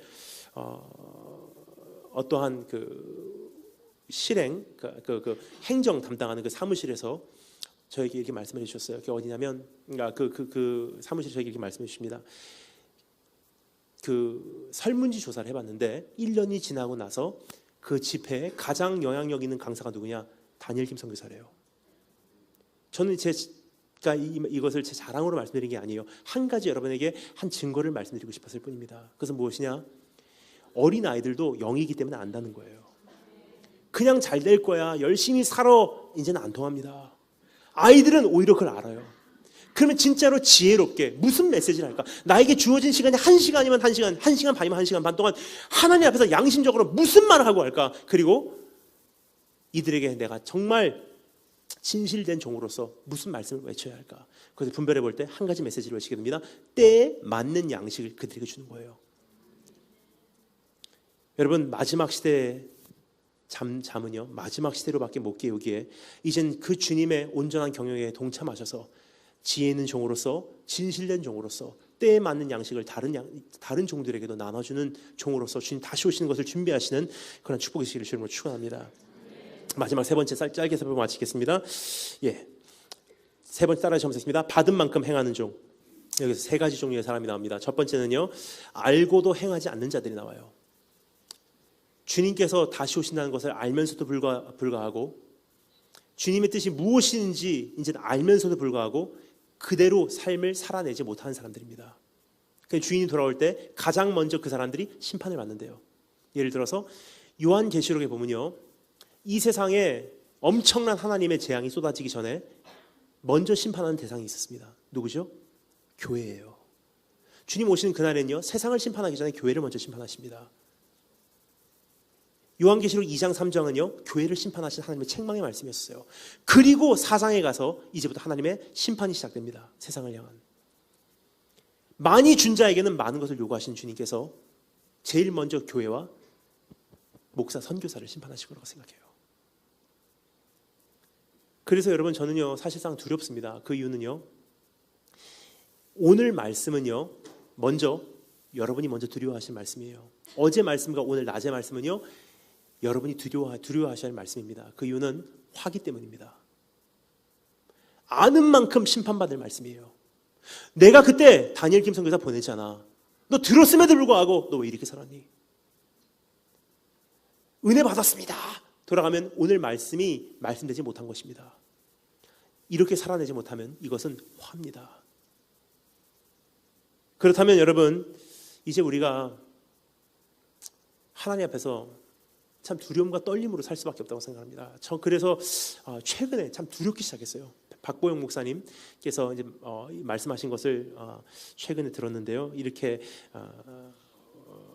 어떤 분을 통해서 이렇게 말씀하셨다는 것을 전해 들었습니다. 다른 목사님들하고 식사를 하시면서 이렇게 말씀하셨대요. 나 지옥 갈까 봐 두렵다. 박보영 목사님이 지옥 갈까 봐 두렵다면 여러분, 저는 큰일 난 사람이에요. 여러분, 근데 저는 그걸 무슨 뜻인지 저는 공감이 가요. 왜냐하면 강단에서 외치는 만큼 제가 살아내지 못하면요, 하나님의 가장 큰 심판의 대상이 바로 저기 때문입니다. 그래서 여러분, 저를 위해서 정말 기도해 주시기를 원하신다면요, 세 가지만 꼭 기도해 주시면 감사하겠습니다. 첫 번째는요, 시편 71편 17절 18절 말씀이 제 기도 제목이에요. 첫 번째 기도 제목입니다. 하나님, 어려서부터 저를 교훈하셨으므로 내가 주께서 행하신 일들을 지금까지 전하여 왔나이다. 내가 백발이 되어 노인이 될 때에도 나를 떠나지 마시며 내가 주님께서 행하신 그 일들을 그 다음 세대에게, 후대에게 다 전하기까지 나를 버리지 마소서. 첫 번째 기도 제목입니다. 두 번째, 저를 위해 기도해 주실 것이 있습니다. 두 번째 기도 제목은요, 하나님, 강단에서 선포하는 말씀만큼만 살게 해주세요. 주님의 심판까지 못 미쳐도 제 말만 가지고도 심판받아도 전 지옥행입니다. 여러분, 오늘 정말 두려움과 떨림으로 말씀만큼만 살 수 있도록 저를 위해서 기도해 주시면 감사하겠습니다. 세 번째는요, 저희 건강을 위해서 기도해 주시면 감사하겠습니다. 여러분, 알고도 행하지 않는 자는요, 주님께서 말씀하십니다. 많이 맞으리라. 하지만 여러분, 두 번째 종류의 사람이 있습니다. 모르고 행하지 못한 자가 있어요. 무슨 뜻입니까? 몰랐어요. 못 알아들었어요. 안 말씀해 주셨어요. 근데 그 사람들 어떻게 해요? 주님께서 그래, 이해한다. 아닙니다. 주님께서 뭐라고 말씀하시죠? 모르고 행하지 못한 자는 어떻게 해요? 맞는다. 하지만 적게 맞을 뿐이다. 굉장히 정확한 하나님이세요. 알면서도 행하지 못한 자는 많이 맞지만 모르고서 행하지 못한 자는 맞는다. 하지만 적게 맞을 뿐이다. 여러분, 주님 앞에는 바로 이런 뜻입니다. 주님 앞에는요, 몰랐어요라는 것은 변명이 되지 않는다는 뜻이에요. 세 번째, 알고 알리고 행하는 자가 있습니다. 그건 무엇이냐? 정말 많이 받은 만큼 이제는 그만큼 살아드리는 사람입니다. 그만큼 외쳐드리는 사람입니다. 그래서 여러분, 사실상 두렵습니다. 왜냐하면 마지막 날 북한에서 정말 주님 믿고 아무것도 없어도 정말 주님 한 번 바라보고 생명을 걸고서 믿음을 지킨, 쪽복음 가지고 평생 동안 달려간 북한 성도 한 명하고 다니엘 김 선교사라는 사람하고 주님 앞에 가서 딱 섰을 때 주님께서 똑같은 기준으로 심판하지 않는다는 사실이에요. 많이 준 자에게는 많은 것을 요구하십니다. 내가 너 사관학교 보내고 신대원 보내고 너에게 엄청난 자원을 투자할 것만 너 뭐하다 왔냐? 그토록 많은 강단에서 진리를 외치게 할 것만 너 왜 그거밖에 못하고 왔냐? 여러분, 이제는 참 두렵습니다. 그래서 이제는 내가 받은 축복이 너무나 많다는 것을 자랑 삼을 때가 아니라고 생각해요. 불의한 종이 돼서 어떻게 하라고요? 주인이 돌아오는 걸 알면 지금 갖고 있는 게 이게 불의한 자원이거든요. 그럼 어떻게 하라고? 다른 종들에게 줘버리는 거예요. 왜냐? 갖고 있는 만큼 매맞거든요. 그래서 불의한 종이 되래요. 야, 가져가세요. 나 필요 없어요. 가져가세요. 그럼 나중에 빈털터리가 되면 어떻게 되죠? 주인이 돌아와서 아무것도 없으면 심판 안 받지만 다른 종들에게 이미 줬기 때문에 다른 종이 우리 집에 와. 친구를 사귀래요. 차라리. 여러분, 갖고 있는 만큼 심판받습니다. 진짜 감당할 수 있는 만큼만 소유하십시오. 근데 여기까지 말씀을 드리면요, 참 부담이 되는 말씀이군요. 근데 여러분, 그래서 주님께서 말씀하십니다. 사람으로는 불가능하지만 하나님 안에서는 모든 것이 가능하니라. 그래서 말씀하십니다. 믿음의 주요 너를 온전케 하시리인 예수를 바라보래요. 예수를 바라보면 무엇이 보입니까? 오늘 다시 한번 나로 하여금 많이 가진 것을 하나님의 기준으로 내려놓게 하시고 온전히 분별케 하시고 이러한 복잡한 상황 가운데서도 나의 사랑하는 주님을 향해서 내가 달려갈 수 있도록 돌진할 수 있도록 하는 원동력이 주님 안에 있습니다. 왜냐? 이것이 보이기 때문입니다. 37절 말씀에 주님께서 이렇게 말씀하시죠. 주인이 와서 깨어있는 그 종을 보면 그 종들은 복이 있으리로다. 즉 무슨 뜻입니까? 내가 깨어있을 수 있는 그 동기부여를 하고 계신 거예요. 깨어있으면 주인이 반드시 봐주신다는 거예요. 그러면 어떻게 하냐? 내가 진실로 너에게 이르노니 주인이 그 종이 깨어있는 것을 보면 어떻게 한다고요? 주인이 띠를 띠고 그 종을 자리에 앉히고 주인이 나와 그 종의 수종을 들리라.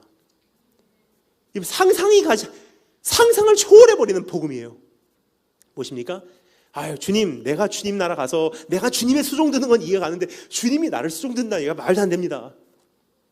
지금 말씀드렸죠? 주님께서 띠를 띠신대요. 주인이 돌아와서 정말로 깨어있고 정말로 주님의 마음으로 지금까지 경영해 왔고 정말로 받은 만큼 행하는 종을 바라보면 주님께서 말씀하십니다. 이제 주인이 띠를 띄우신데 무슨 뜻입니까? 내가 너에게 충성할게.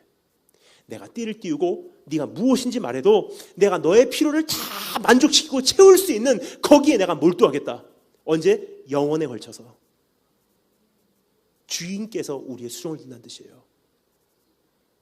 어떤 분들이 이렇게 생각하세요. That's too good to be true. 그건 믿어지지 않습니다. 우리가 주님의 수종을 드는 거예요. 무슨 주님이 우리 수종을 듭니까? 그래서 주님께서 어떻게 하신 줄 아십니까? 믿어지지 않지. 그래서 내가 너에게 이렇게 한다. 베드로야 일로 와 앉아. 요한아 일로 와 앉아. 물을 갖고 와. 주님께서 띠를 띄우시고 주님 잡히시는 그날 밤 무릎을 꿇으세요. 그 앞에. 베드로의 신을 벗기시고 그 발을 잡고 주님은 아셨어요.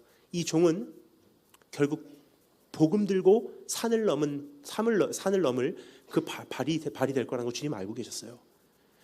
여기에 주님과 똑같은 못이 돌파한다는 거 주님 알고 계셨어요. 어떤 종은 거꾸로 매달려서, 어떤 종은 채찍에 맞아, 어떤 종은 창에 맞아. 다 복음 들고 정말 충실한 종으로, 진실한 종으로, 경영하는 종으로 평생을 달려갈 거 주님 다 보시고 계시면서 발을 시키셨어요. 주님 말씀은 안 하셨지만 아마 이런 마음이 없지 않아 있을 거라고 생각합니다. 기억해도 언젠가 내가 돌아올 때 이것이 너의 영원한 현실이 될 거야. 내가 너의 발을 오늘 시키는 것 같이 내가 언젠가 돌아오는 그날 영원토록 내가 너에게 이렇게 수종될 거야. 그거 하나 바라보고 너 평생을 달려가 줄 수 있겠니?